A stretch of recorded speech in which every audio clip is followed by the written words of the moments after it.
नमस्कार दोस्तों, सर जी क्लासेस में आपका स्वागत है। तो आज से हम लोग जनरल हिंदी हम लोग डिस्कस करेंगे, जो कि आपका ये काफ़ी इंपॉर्टेंट रहेगा। राजस्थान में देखिए जितने भी आपकी विद्युत कंपनियां की तरफ से जो आपकी वैकेंसी निकाली गई है असिस्टेंट इंजीनियर का और जूनियर इंजीनियर का, और इसके साथ में जो आपका इंफॉर्मेशन असिस्टेंट की, और साथ में और जो भी है जिसमें कि आपके नॉन टेक्निकल पार्ट में आपका हिंदी दिया हुआ है, तो उन सभी के लिए कॉमन रहेगा, क्योंकि सिलेबस जो है आपका तो ये सभी के लिए कॉमन ही दिया हुआ है। तो हम लोग जो है एक एक करके पूरा क्लास को कंटिन्यू करते चलेंगे। आपको हम जो है लगभग लेक्चर्स प्रोवाइड करते ही रहेंगे डेली बेसिस पे, और आपको जो है ये तैयारी करते रहना है इसी तरीके से। और साथ में देखिए पीडीएफ भी हम आपको प्रोवाइड कर देंगे कुछ ही दिनों में इसका पूरा कंप्लीट, जिसमें कि आपको पूरे डिटेल्स में आपके रहेंगे टॉपिक्स हिंदी के, और साथ में क्वेश्चंस भी हम इसमें ऐड करते चलेंगे, जो कि इम्पोर्टेंट रहेगा आपका एग्जाम पॉइंट ऑफ व्यू से। और इसके साथ में देखिए जो भी इम्पोर्टेंट कंटेंट होंगे यहाँ पे आपके, तो ये जो है आपके एग्जाम ओरिएंटेड ही रहेंगे। इसमें कोई भी वो नहीं रहेगा कि आलतू फालतू को पढ़ने की ज़रूरत है। हम आपको जितना भी करा, अगर आप लोग उतना भी कर लेते हैं ना, तो हिंदी में आप लोग बहुत अच्छा स्कोर कर लीजिएगा। और ये चीज़ हम लोग राजस्थान के प्रीवियस ईयर के जो क्वेश्चन और भी पूछे गए वेरियस एग्जाम में आपके, तो उनको देखते हुए हम यहाँ पे बना रहे हैं सारे कंटेंट। तो इस तरीके से आप लोग स्टडी करते चलना, और साथ में जो है आप लोग जो है वीडियो को भी शेयर करते चलना, तो जिससे कि हमारा भी मोटिवेशंस बना रहेगा। तो देखिए आज जो हम लोग डिस्कस करेंगे, तो इसमें हम लोग हिंदी भाषा के जो मुख्य तथ्य है तो वो हम लोग डिस्कस करेंगे, और इसी तरीके से हम लोग लेक्चर बाय लेक्चर पूरा हिंदी को खत्म करते चलेंगे। हमारा टारगेट है कि हिंदी के साथ में और भी जो नॉन टेक्निकल पार्ट आपके दिए हुए हैं, तो उन सभी को आपका टाइम पे पूरा एंड खत्म करा देना। तो आप लोग अगर कोऑपरेट करेंगे तो हम आपका पूरा अच्छे तरीके से नॉन टेक्निकल पार्ट खत्म करा देंगे। तो चलिए स्टार्ट करते हैं हम लोग आज का क्लास। तो देखिए इस टॉपिक में हम लोग जो है देखेंगे हिंदी भाषा के कुछ मुख्य तत्व, और इसका किस तरीके से विकास हुआ, और हिंदी का क्या हिस्ट्री है, और इससे रिलेटेड जितने भी बोलियां हैं, तो वो सारा चीज़ हम लोग इसमें कवर करेंगे। तो ये आपका एक बेसिक होगा हिंदी के रिगार्डिंग। इसके बाद जो है हम लोग बाकी जो टॉपिक्स और भी व्याकरण का है, तो उन सभी को हम लोग एक एक करके स्टडी करते चलेंगे। तो यहाँ पे देखिए हिंदी भाषा का जो विकास हुआ है, तो यहाँ पे किस तरीके से इसकी हुई है, और ये कितना पुराना है, और इससे कौन से परिवार से बिलोंग करता है, तो ये सारा चीज़ आपको यहाँ पे जानना जरूरी है। तो देखिए हिंदी जो है ये विश्व में लगभग जितनी भी भाषाएं हैं, तो उन्हीं में से ये एक है। लगभग विश्व में 3000 से भी अधिक भाषाएं बोली जाती है, तो हिंदी भी जो है लगभग उन्हीं में से आपका एक आता है। तो देखिए जो हिंदी है आपका यहाँ पे, तो भाषा के जैसे देखिए परिवार होती है, और उन्हीं में से एक भाषा चयनित की जाती है। तो हिंदी भाषा का परिवार की यदि हम बात करते हैं, यानी कि जो भाषा का परिवार होती है, तो उसके आधार पे हिंदी जो है, तो ये हिंदी भारोपीय यानी कि जो इंडो यूरोपियन है, तो उसकी परिवार की एक भाषा है।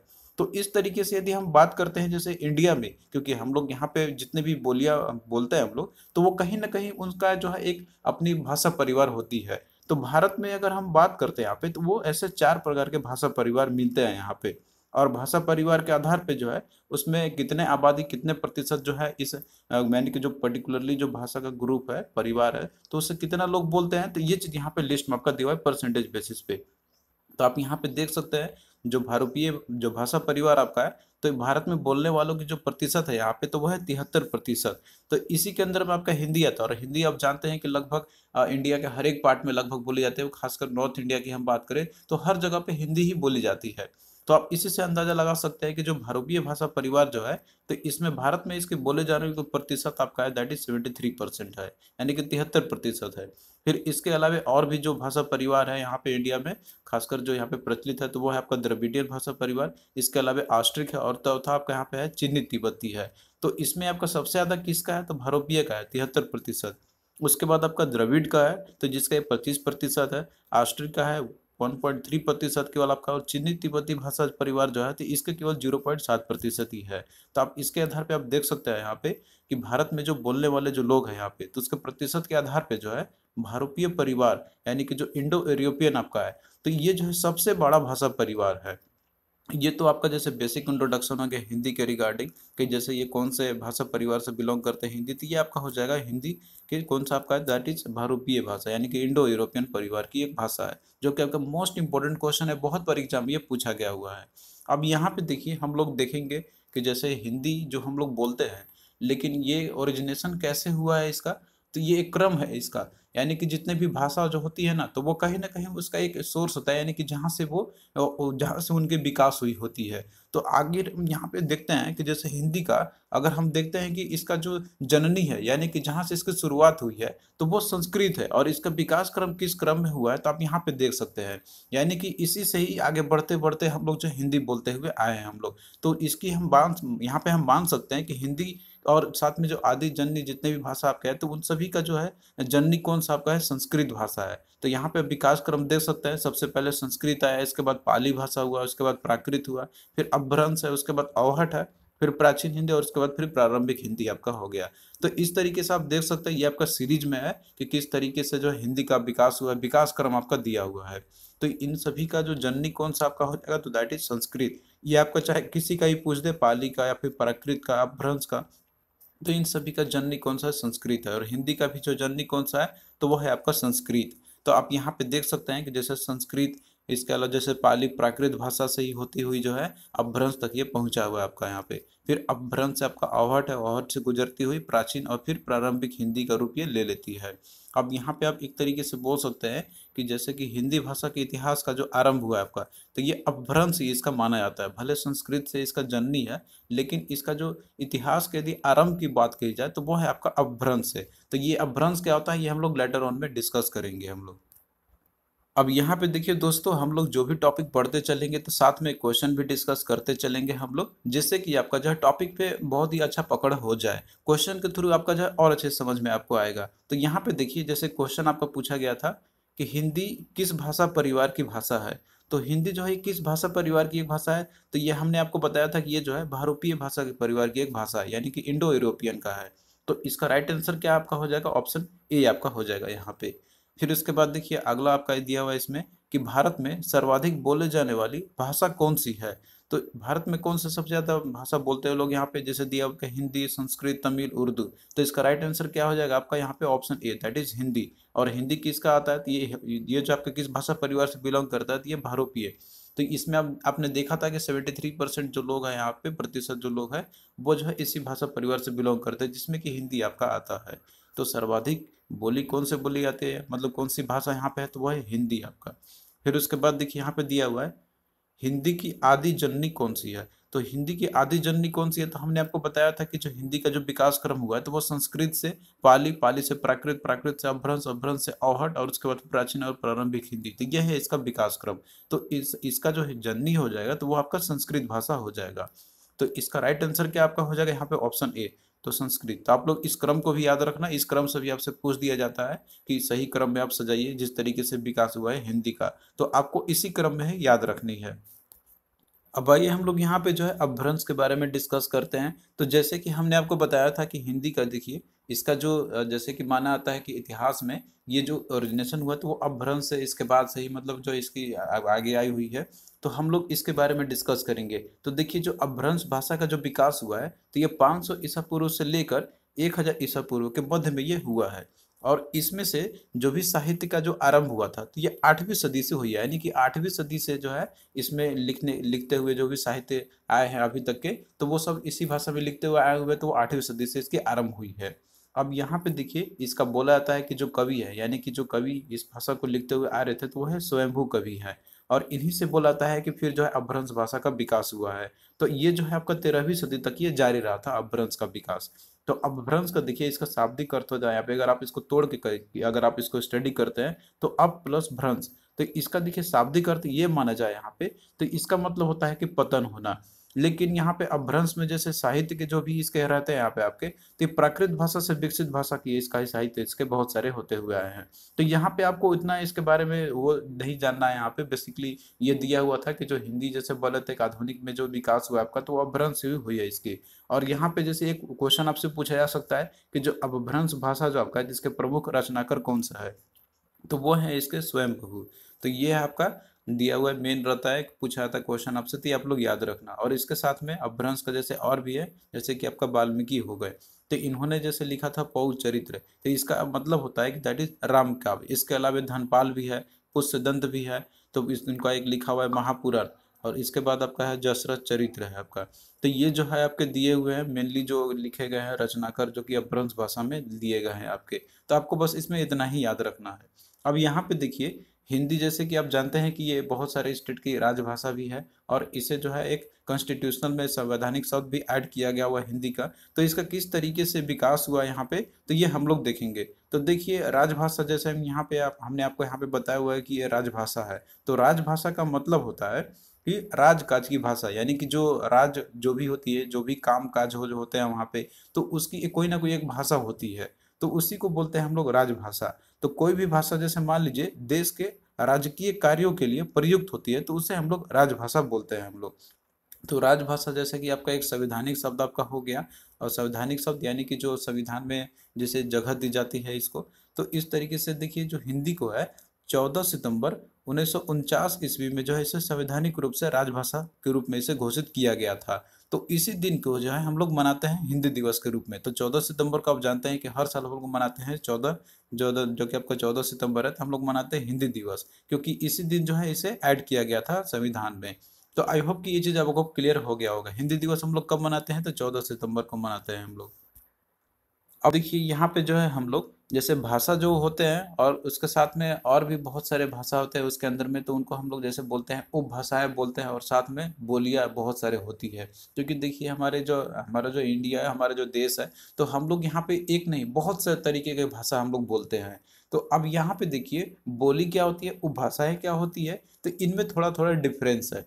तो आपको यहाँ पे इन सभी को समझना है, और यहाँ पे जितने भी बोली और जो उपभाषाएं हैं, तो वो कौन कौन से राज्य में बोले जाते हैं, और उससे रिलेटेड और क्या इंपॉर्टेंट चीज़ है, तो ये चीज़ आपको याद रखनी होगी। लेकिन उसके पहले यहाँ पे आपको समझना होगा कि उपभाषा क्या होती है और साथ में बोली क्या होती है। तो देखिए, बोली को हम लोग बोलते हैं जैसे कोई एक छोटा सा जगह आपका हो गया, यानी कि एक छोटे से क्षेत्र में कोई भी अगर भाषा जैसे वहाँ पे बोली जाती है, तो उसे हम लोग बोली कहते हैं, सिंपल लैंग्वेज में आपका हो गया। तो आप देखिए, जैसे बोली कोई भी आपका हो गया ना, तो इसमें जो है साहित्य की रचना नहीं की जाती है, क्योंकि ये एक छोटे से लेवल पे की जाती है। और अगर मान लीजिए कोई एक छोटे से जगह तक सीमित रहेगा, तो कोई अगर साहित्य जो है उसकी रचना करेगा उस लैंग्वेज में, तो वो तो जो है पूरे मतलब हर जगह पे तो वो फैलेगा नहीं, मतलब हर जगह कोई जानेगा नहीं यहाँ पे। तो इससे क्या होगा कि जो है बहुत ज़्यादा लोगों तक पहुंच नहीं हो पाएगी साहित्य की। तो बोली जो आपका रहता है, तो ये एक छोटे से जगह तक ही सीमित रहती है, इसमें साहित्य की रचना नहीं की जाती है। तो आई होप कि आपको बोली समझ में अब आ गया होगा। फिर उसके बाद देखिए, उपभाषा के बारे में हम बात करते हैं। अगर मान लीजिए कि कोई भी अगर बोली जैसे है आपका, इसमें मान लीजिए कि अगर उसमें साहित्य की रचना अगर होने लगी, क्योंकि उस भाषा का मतलब कि जो बोली जा रही थी कि वो छोटे से जगह पे उसका प्रचार होते गया और भी जगह पे बोली गई है। तो अगर मान लीजिए किसी भी बोली में साहित्य की रचना अगर होने लगती है, तो उस क्षेत्र का आप जानते हैं कि विकास तो हो ही जाएगा, काहे कि जहाँ पे वो बोली बोली गई होगी, अब उसके और भी प्रचलित होते गया वो बोली, तो वो जाहिर सी बात है कि उस जगह का क्षेत्र का विकास तो हुआ ही होगा। तो वह बोली, अब वो बोली ना रहकर आपका क्या हो जाएगा, उपभाषा बन जाएगी वहाँ की। तो उपभाषा आपका क्या हो जाएगा यहाँ पे, कि अगर मान लीजिए कोई बोली में अगर साहित्य की रचना होने लगती है, तो वो बन जाएगा उपभाषा। फिर उसके बाद देखिए, यहाँ पे भाषा शब्द आपका है। तो भाषा क्या होती है कि जैसे मान लीजिए कोई भी साहित्यकार है, जब उस भाषा को अपने साहित्य के द्वारा उसके बाद अपना प्रतिष्ठित सर्वमान्य रूप प्रदान कर देता है उसे, और उसके साथ में जो है उस क्षेत्र का भी मान लीजिए कि विस्तार हो जाता है, तो वो भाषा आपको कहलाने लगेगी उसकी उस जगह की। तो इसी तरीके से हिंदी भी आप जैसे जानते हैं कि अभी एक ये भी एक भाषा है। तो इसमें पहले साहित्य में रचना हुई, और उसके बाद फिर इसका साहित्यकार ने इस वजह से कि मान लीजिए उसे एक रूप प्रदान किया, और उसके बाद उस क्षेत्र का भी विस्तार हुए होंगे, तो ये अब क्या बन गया, आपका भाषा बन गया। तो इस तरीके से देखिए भाषा का विस्तार होती है। तो मान लीजिए कोई भी भाषा है, तो इसके अंतर्गत बहुत सारे उपभाषाएं भी होती है, और उसमें देखिए एक उपभाषा के अंतर्गत में कई बोलियां होती है। तो अगर हम ब्रॉड कैटेगरी में बात करें, तो सबसे आपका क्या हो गया, भाषा हो गया। भाषा के अंदर बहुत सारे उपभाषाएं होंगी, और वहीं उपभाषा के अंतर्गत कई सारी बोलियां होती है। तो ये इस तरीके से आप इसको अरेंज कर सकते हैं यहाँ पे। तो हिंदी क्षेत्र के जैसे समस्त बोलियों को 5 वर्गों में इसको देखिए बांटा गया हुआ है इस तरीके से। इन वर्गों को जैसे उपभाषा भी हम लोग बोलते हैं यहाँ पे, और इसके साथ में जितने भी उपभाषाएं हैं इसके अंदर में, तो उसके अंदर में हिंदी की 17 बोलियां आती है। तो वो कौन कौन से हैं, तो ये चीज आपको यहाँ पे समझना होगा। तो भाषा आपका जैसे हिंदी हो गया, तो इसमें इसको 5 वर्गों में जैसे और भी बांटा गया हुआ है। तो इन वर्गों को हम लोग बोलते हैं उपभाषा, और उपभाषा के अंदर में फिर से जो है हिंदी की और 17 बोलियां आती है। तो देखिए, यहाँ पे आपका जैसे लिस्ट दिया हुआ आपका यहाँ पे कि हिंदी की जितने भी उपभाषाएं हैं और साथ में इसकी जो बोलियां हैं, तो वो आपका दिया हुआ है। तो ये सारे जो है आपके हिंदी के ही जो है मतलब कि उपभाषाएं हैं। तो भाषा आपका हिंदी हो गया, और उसके बाद आते हैं उपभाषा, उसके अंदर में 5 तरीके के, और उसके बाद कौन कौन से बोली आती है लिस्ट आपका दिया हुआ है। तो आप लोग जैसे याद कर लेना अच्छे से, ये आपसे पूछा आता है एग्जाम में। तो इसके देखिए उपभाषा कौन कौन सा है, तो जैसे आपका राजस्थानी हो गया, पश्चिमी हिंदी हो गया, पूर्वी हिंदी हो गया, बिहारी हो गया, और पहाड़ी हो गया। अब देखिए जो उपभाषा है जो आपके है ना, जैसे राजस्थानी आपका हो गया, तो ये बोलियां जो है ये कौन कौन से आते हैं इसके अंदर में, राजस्थानी जो उपभाषा है इसके अंदर में कौन कौन सी बोलियां, और ये किस जगह पे अधिकतर बोली जाती है, तो ये भी आपको याद रखनी होगी। तो यहाँ पे जैसे आपको दिया हुआ है मारवाड़ी, तो ये जो है पश्चिमी राजस्थानी में ये बोली बोली जाती है, क्योंकि देखिए बोली हमने आपको बताया था कि एक छोटे से क्षेत्र में बोली जाती है। तो ये खासकर पश्चिमी जो राजस्थानी है, तो वहाँ पे मारवाड़ी जो है ये बोली जाती है। फिर इसके बाद देखिए अगला आपका है जयपुरी या फिर ढूंढारी आपका है, तो ये पूर्वी राजस्थानी में है, पूर्वी राजस्थानी की बोली है। फिर उसके बाद मेवाती है, तो ये उत्तरी राजस्थानी का है। मालवी है आपका, तो ये दक्षिणी राजस्थानी का आपका है। तो ये देखिए बोली जो आपका है, एक छोटे से मतलब क्षेत्र तक ये सीमित आपका हो जाता है। तो इस तरीके से जो है आपका यहाँ पे कैटेगराइजेशन होती है। तो आई होप कि ये चीज़ आपको समझ में आ गया होगा। अब यहाँ पे देखिए जैसे राजस्थानी ये आपका उपभाषा है, तो जाहिर सी बात है कि ये राजस्थान नाम भी अब वर्ड आपका आ रहा है, तो ये मुख्य क्षेत्र इसका कौन सा आपका हो जाएगा, तो ये राजस्थान इसका हो जाएगा। फिर उसके बाद देखिए अगला आपका है पश्चिमी हिंदी, तो ये भी एक उपभाषा है हिंदी की। तो देखिए जो पश्चिमी हिंदी आपका है, तो इसके जो और भी बोलियां हैं, तो वो है आपका जैसे कि कौरवी हो गया या फिर खड़ी बोली हो गया। इसके अलावा बांगरू आपका है या फिर हरियावनी आपका हो गया, ब्रज भाषा आपका हो गया, और कनौजी और बुंदेली है। तो ये है इसके बोलियां जो कि पश्चिमी हिंदी के जो है एक आपके क्या है, ये पश्चिमी हिंदी के जो भाषा है उसके ये बोलियां हैं। और मेनली देखिए इसका जो मुख्य क्षेत्र है पश्चिमी हिंदी का, तो ये है आपका हरियाणा और साथ में उत्तर प्रदेश। उत्तर प्रदेश में आप देखिए ब्रज भाषा भी फेमस आपका है, तो ये चीज़ आपने सुना भी होगा इसका। तो आपको जो है इस तरीके से स्टडी करते चलना है और याद करते चलना है, यहाँ पे आपको कन्फ्यूजन ज़्यादा नहीं रखना है। आप लोग एक दो बार और भी सुनेंगे और इसको पढ़िएगा तो आपको आराम से याद हो जाएंगे। फिर उसके बाद देखिए जो पूर्वी हिंदी आपका है, तो पूर्वी हिंदी इसके अंदर में जो बोलियां आती हैं, तो वो आपका जैसे अवधी हो गया, बघेली हो गया, और छत्तीसगढ़ी हो गया। तो इसके जो मुख्य जो क्षेत्र हैं पूर्वी हिंदी के, मध्य प्रदेश आपका हो जाएगा, छत्तीसगढ़ है, और उत्तर प्रदेश है। फिर उसके बाद देखिए जो बिहारी उपभाषा जो है, तो इसके अंदर में जो बोली आपकी आती है, तो वो है आपका भोजपुरी, और दूसरा आपका है मगही। तो इसका देखिए जो मुख्य क्षेत्र है, तो बिहार बिहार आप जानते हैं कि यहाँ पे भोजपुरी भाषा बोली जाती है। और इसके अलावा मगही आपका है, तो ये उत्तर प्रदेश और बिहार जो है दो मुख्य क्षेत्र हैं इसके, भोजपुरी और मगही के। तो ये आपका बिहारी उपभाषा आपका यहाँ पे है। और उसके बाद देखिए पहाड़ी जो उपभाषा है, तो इसके अंदर में जो बोलियां आती है, तो वो आपका जैसे पहाड़ी, कुमाऊनी और गढ़वाली आपका हो गया। तो मेनली जो इसका मुख्य क्षेत्र आपका है, ये है आपका उत्तराखंड और हिमाचल प्रदेश। तो आप जो है इसको आराम से याद कर भी सकते हैं, क्योंकि देखिए कुमाऊनी और गढ़वाली ये आप नाम से ही पता चल गया, ये उत्तराखंड से रिलेटेड इसका होगा। तो आपको कोई कंफ्यूजन नहीं रखना है, आपको बस यहाँ पे स्टडी करते चलना है और देखते चलना है और सुनते चलना है, तो आपको ये आराम से याद हो जाएगा। एक दो बार आप लोग और स्टडी कीजिएगा तो आपको जो है ये पूरे अच्छे से याद हो जाएंगे। और क्वेश्चन आपका देखिए इन्हीं में से आते हैं, और वही टॉपिक हम यहाँ पे डिस्कस करेंगे जो कि आपका मोस्ट इंपॉर्टेंट रहेगा एग्जाम पॉइंट ऑफ व्यू से। तो आइए हम लोग यहाँ पे जो है और इम्पोर्टेंट क्वेश्चन हम लोग देखते हैं साथ में, जो टॉपिक आपने अभी तक स्टडी किया हुआ है यहाँ पे।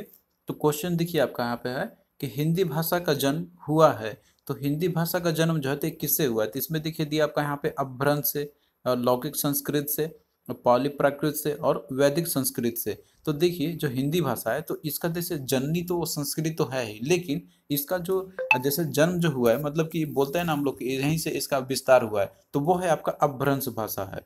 तो इस तरीके से राइट आंसर आपका क्या हो जाएगा, यहाँ पे ऑप्शन ए हो जाएगा आपका। हमने आपको ऑलरेडी ये बताया हुआ है इसके रिगार्डिंग।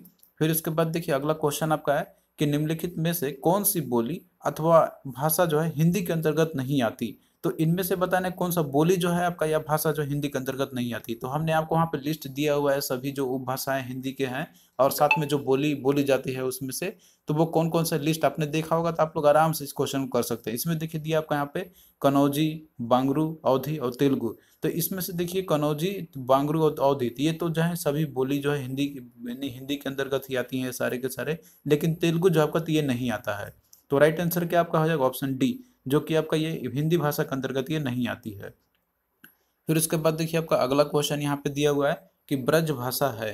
तो ब्रज भाषा जो है तो ये आपका क्या है, तो देखिए हमने आपको बताया था कि जो ब्रज भाषा आपका है, तो ब्रज भाषा ये जो है आपका, तो ये पश्चिमी हिंदी, यानी कि जो पश्चिमी हिंदी जो उपबोली आपका है, तो ये उसी के अंतर्गत है, उपभाषा जो है उसी के अंतर्गत ये आती है। तो ब्रज भाषा एक बोली आपका है, तो ये आता है आपका पश्चिमी हिंदी के जो उपभाषाएं हैं तो उसके अंतर्गत आती है। तो ऑप्शन बी आपका यहाँ पे क्या होगा, करेक्ट हो जाएगा। तो आपको देखिए जो भी उपभाषाएं हैं और उसके अंदर में जो भी बोलियां हैं, तो उनको आपको जो है उसी क्रम में याद रखनी होगी। फिर उसके बाद देखिए अगला आपको क्वेश्चन यहाँ पे दिया हुआ है कि मगही की उपभाषा की बोली है। तो मगही बताना है आपको कि उपभाषा की ये बोली है। तो ये देखिए आपका ये बिहारी भाषा के उपभाषा जो आपका है तो उसके अंतर्गत ये बोली आती है मगही। तो राइट आंसर क्या आपका हो जाएगा, ऑप्शन डी यहाँ पे हो जाएगा। तो आप लोग इस लिस्ट को अच्छे से याद कर लेना यहाँ पे जो भी हमने आपका इसमें बताया हुआ है, आपका इन्हीं में से ही क्वेश्चन आपके आते हैं। अब आइए हम लोग यहाँ पे इसके अलावा और भी इंपॉर्टेंट क्वेश्चन को हम लोग देख लेते हैं इसी टॉपिक से रिलेटेड। तो क्वेश्चन देखिए कि हिंदी वर्णमाला किस लिपि में लिखी जाती है। तो देखिए जो हिंदी वर्णमाला आपके जो रहते हैं तो ये कौन से लिपि में लिखी जाती है। तो देखिए वर्णमाला जो है हम लोग ये अगला चैप्टर में डिस्कस करेंगे हम लोग, लेकिन जो हिंदी वर्णमाला जो आपका रहता है ना, तो ये जो है आपका देवनागरी लिपि में ये लिखी जाती है।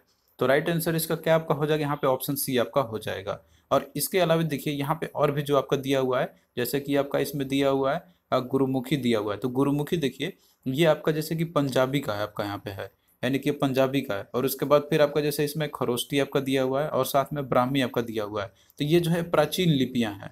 तो यहाँ पे मेनली आपसे हिंदी का पूछा गया था कि हिंदी वर्णमाला कौन सी लिपि में लिखी जाती है। तो ये देवनागरी लिपि में लिखी जाती है। और बाकी जैसे ये गुरुमुखी लिपि आपका दिया होती है पंजाबी का है। तो इनको भी आप लोग याद करते चलना।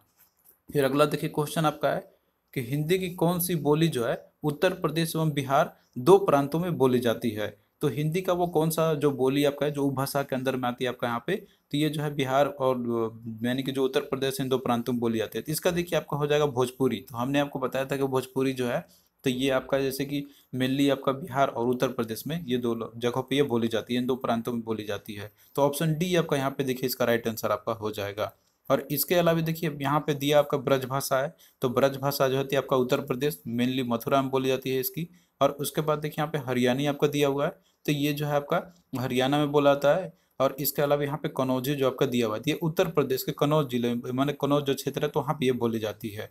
फिर उसके बाद देखिए अगला दिया हुआ है इसमें कि गौतम बुद्ध के प्रवचन किस भाषा में है। तो गौतम बुद्ध के देखिए जो भी प्रवचन होते थे इनके, तो इनका जो मुख्य जो भाषा होती थी प्रवचन का, तो वो है आपका पाली भाषा। पाली भाषा में बोली जाती थी। तो इसका राइट आंसर आपका क्या हो जाएगा, ऑप्शन सी आपका हो जाएगा। और आपने देखा था अगर जो इसका क्रम है यानी कि जो आपका रहता है क्रम में, तो संस्कृत के बाद पाली भाषा आपका आती है। मैंने कि जो उद्गम स्थल मतलब जिस तरीके से आपने देखा था एक क्रम में विकास हुआ है हिंदी का, तो उसमें देखा था संस्कृत के बाद पाली, पाली के बाद उसके बाद इस तरीके से जो सीरीज थे, तो उसमें आपका जैसे गौतम बुद्ध के जो प्रवचन होते थे तो ये पाली भाषा में हुआ करती थी। फिर इसके बाद देखिए और भी आप लोग यहाँ पे याद कर लेना, इससे रिलेटेड और भी पूछे जा सकता है आपके क्वेश्चन। गौतम बुद्ध का आपका जैसे पाली भाषा में आपका हो जाएगा, इनके प्रवचन हुआ करते थे। और वहीं पे महावीर स्वामी की बात करें तो इनका है प्राकृत भाषा।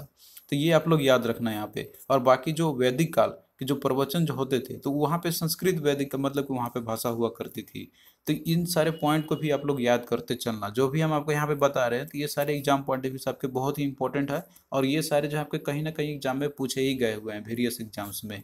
तो आई होप कि जो टॉपिक हमने आपको यहाँ पे बताया वो आपको समझ में आया होगा। तो इसी तरीके से जो है हम लोग आगे भी आपको जो है लेक्चर प्रोवाइड करते रहेंगे। और आप लोग से एक ही रिक्वेस्ट है कि प्लीज़ आप लोग भी वीडियो को अधिक से अधिक शेयर करना अपने फ्रेंड्स के मुंह, ताकि हमें भी मोटिवेशंस मिलता रहेगा और हम जो है आपके लिए इसी तरीके से लेक्चर्स लाते रहेंगे। तो चलिए दोस्तों फिर मिलते हैं आपसे नेक्स्ट वीडियो में, और तब तक के लिए बाय।